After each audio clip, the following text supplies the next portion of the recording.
So guys, जैसा कि आपने पिछले पार्ट में देखा होगा कि हमने एक बंदा था जो कि जंगल से आया था अपने घर पर इसने अपने बीवी बच्चों को मरवा दिया है दो कार की वजह से। पर एक ने लेकिन और ये है उसी सीरीज़ का पार्ट 2। तो चलिए दिखाते हैं। तो आज जब ये बंदा अपने घर से निकलता है, ये क्या देखता है कि इसकी बाइक अलग हो चुकी है। अरे ये मेरी बाइक को क्या हो गया? मेरी बाइक ना से चेंज हो गई है यार। शायद कौन था वो सुअर जिसने एक इतनी अच्छी लंबी जैसी बाइक को इतनी एक खटारा सी स्प्लेंडर बना दिया गाइस। और फिर उसको इतना दुख होता है कि फिर वो क्या सोचता है कि अब वही चलानी पड़ेगी, पर क्योंकि उसके पास कोई चारा था नहीं। तो फिर वो निकल जाता है शहर की तरफ घूमने के लिए, क्योंकि उसे पता था कि यहाँ तक कि बहुत सारी चीज़ें चेंज हो चुकी थी उस शहर में। लेकिन जब वो जा रहा था तभी लेकिन जैसे ही वो जा रहा था तभी वो जा रहा था और इतने में ही वो पहुँच जाता है एयरपोर्ट, क्योंकि उसे लग रहा था कि एयरपोर्ट अब वैसा ही होगा जैसा पहले था। लेकिन एयरपोर्ट भी चेंज हो चुका था, जिसकी वजह से वो उसे पहचान भी नहीं पा रहा था। अब उसे समझ नहीं आ रहा था कि अब वो बेचारा करेगा तो क्या करे। तो फिर उसे क्या दिखता है, एक बड़ा सा सफ़ेद रंग का घर दिखता है, जो कि अभी के टाइम पे हमारे इंडियन बैकग्राउंड थ्री में कैरेक्टर्स को मिलता है। तो फिलहाल वो घर के पास चला जाता है और वो देखता है कि वहाँ पे एक पुलिस स्टेशन भी था, जिसके बाद उसे समझ नहीं आ रहा था कि ये उसका शहर है। कितने ये होता क्या है कि तभी अचानक ही वो चला जाता है पुलिस स्टेशन के अंदर, और वो क्या देखता है कि पुलिस स्टेशन में तो सभी लोग एकदम टाइट सिक्योरिटी है, लेकिन वो बंदा ब्रेक मारने के चक्कर में अपनी बाइक को अंदर घुसा देता है, जिसकी वजह से उसे पुलिस सोचती है कि उसे अरेस्ट कर लेगी, लेकिन फिर वो बाद में उसे छोड़ देती है उसकी बाइक के साथ। लेकिन अब वो बंदा समझ नहीं पा रहा था कि अब वो करेगा तो क्या, कि इतने में वो उसे एक आइडिया आता है। वो कहता है कि अरे जब हम थे तब एक बड़ा सा कार का शोरूम हुआ करता था, हम वहाँ से जाकर कोई अच्छा सा गाड़ी खरीद लेते हैं जी। इससे अच्छा ये सब सुपर स्प्लेंडर से तो अच्छा ही हो जाएगा ना यार। तो वो बंदा कार शोरूम वाले रास्ते पे जाने लगता है, पर उसे क्या था कि अब न्यू कार शोरूम आ चुका है और जहाँ पे कार शोरूम हुआ करता था वहाँ पे अब कंस्ट्रक्शन चलने लगा था। ये सब देखने के बाद बंदा समझ जाता है कि अब वो उसकी दुनिया में नहीं है। मतलब कि उसे पता चल चुका था कि अब उसके शहर में बहुत कुछ अलग हो चुका है। तो फिर उस बंदे ने ये डिसाइड कर लिया था कि अब वो ऐसी ही वाली लाइफ में जिएगा। तो वो क्या करता है कि कार शोरूम में चला जाता है और सोचता है कि कोई अच्छी सी गाड़ी ढूंढ निकालेगा। लेकिन उसे क्या पता था कि गाड़ी कोई थी ही, लेकिन वहाँ अफसोस उसे गाड़ी नहीं थी।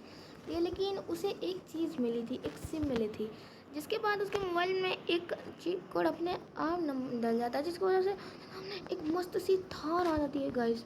और फिर उसे जब ये पता चलता है कि जब उसके पास चीट कोड का पिटारा है, तब वो इतना खुश हो जाता है कि वो थार को अलग कलर भी कर देता है और वो शोरूम पे खड़ा कर लेने का सोच देता है, क्योंकि उसे वो चाहता था कि उसे सोचा था कि वो पैसे देकर ही लेगा, पर वहाँ पे कोई था नहीं।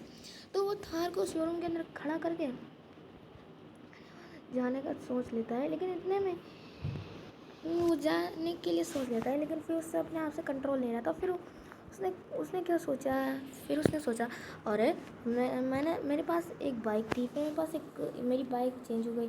तो उसने फिर सोचा कि क्योंकि दरअसल उसके कुछ दिन पहले ही जब वो जंगल में रहता था, तब उसका एक दोस्त था जिसकी लाइफ पहले चेंज थी। मैंने कि पहले उसने साइकिल ली थी, फिर उसने एक बाइक ली थी और टाइम के बीतने के साथ उसने एक कार भी ली थी।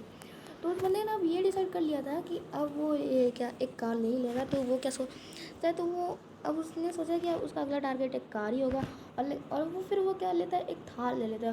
लेकिन और इसी के साथ ही स्टोरी का होता है दी एंड। और इससे पहले कि और अगर आपने ये पार्ट 2 जो था ना, ये लास्ट सेंस था, और अगर आप लोगों ने अभी ये पूरी स्टोरी देख ली है तो इसमें मुझे एक कमेंट करके बताओ, जो मेन कैरेक्टर था माने कि जिसने स्टोरी सुनाई है, माने कि उसका मेन कैरेक्टर कौन था जिसने ये स्टोरी बनाई है। माने कि स्टोरी में जो बंदा था उसकी आवाज़ किसने निकाली है, वो मुझे आप लोग कमेंट सेक्शन में बताना। और अगर अभी आप लोगों को ये स्टोरी पसंद आई तो प्लीज़ इस वीडियो को लाइक कर देना, चैनल पर नहीं तो सब्सक्राइब कर देना। और और अगर आपको ऐसी स्टोरीज मस्त मस्त वाली चीज़ें चाहिए तो मुझे हमेशा सपोर्ट करना। और अभी आप लोगों को मैं चीज़ दिखाऊंगा। आप लोगों के प्यार और सपोर्ट ने मेरे चैनल पे 10K व्यूअर्स बढ़ा दिए गाइस। आप लोगों से ये उम्मीद नहीं थी। मतलब मैंने सोचा था कि अब आप लोग इतना ज़्यादा सपोर्ट कर रहे हैं क्योंकि आप लोगों ने मेरे 67 सब्सक्राइबर्स बढ़ा दिए। और उसके बाद फिर मैंने आज जब ना व्यूअर्स वाला खोला ना, तो मैंने देखा कि आप लोगों ने 10K व्यूज़ करा दिया आप लोगों ने। गाइस अब अगर आप इतना ही ज़्यादा सपोर्ट सब्सक्राइबिंग में करते ना तो मैं आप लोगों को मानता, लेकिन भाई आप लोग तो गद्दारी कर बैठे। और गाइस ये ज़रूर कहना चाहता हूँ कि अगर आपको ये मेरी series an old man lived in the jungle वाली ये एक सीरीज़ पसंद आई है तो, और दरअसल ये भी मैंने एक सीरीज़ नहीं डाली है क्योंकि दरअसल मेरे पास अब टोटल मिला के 3 सीरीज़ है। एक सीरीज़ मैंने डाली थी बहुत दिनों पहले जिसमें मैंने एक ही एपिसोड डाला था और उसमें कोई करोड़पति आदमी था और उसने मेरे को बहुत सारी चीट कोड बताए थे, जैसे ऑटो रिक्शा का और भी बहुत सारी चीज़ों का। तो गाइस अगर आपने वो वीडियो नहीं देखी तो वो भी आपको चैनल पे मिल जाएगी, funny video Indian magazine 3 by AKM gamers पूरा ऐसा करके। और गाइस ये था पार्ट 2 और लास्ट सेंस। अगर आपको ये मज़ा आया तो वीडियो को लाइक करना, चैनल पर नए हो तो सब्सक्राइब करना, कमेंट्स में बता देना। और हाँ गाइस कमेंट्स में ये बताना कि इसमें जो मेन कैरेक्टर था उसका नाम क्या था। मतलब कि जो कैरेक्टर था इस स्टोरी में, वो जो बंदा था उसकी आवाज़ आपको किसकी लगी, मुझे ये कमेंट्स में ज़रूर बताना, ठीक है। फिलहाल के लिए अभी के लिए फ़िलहाल guys bye and take care. मैं आप लोगों से हर रोज़ मिलता रहूँगा। अभी के लिए फ़िलहाल मेरे को जाना पड़ेगा। अभी के लिए bye and take care, bye bye.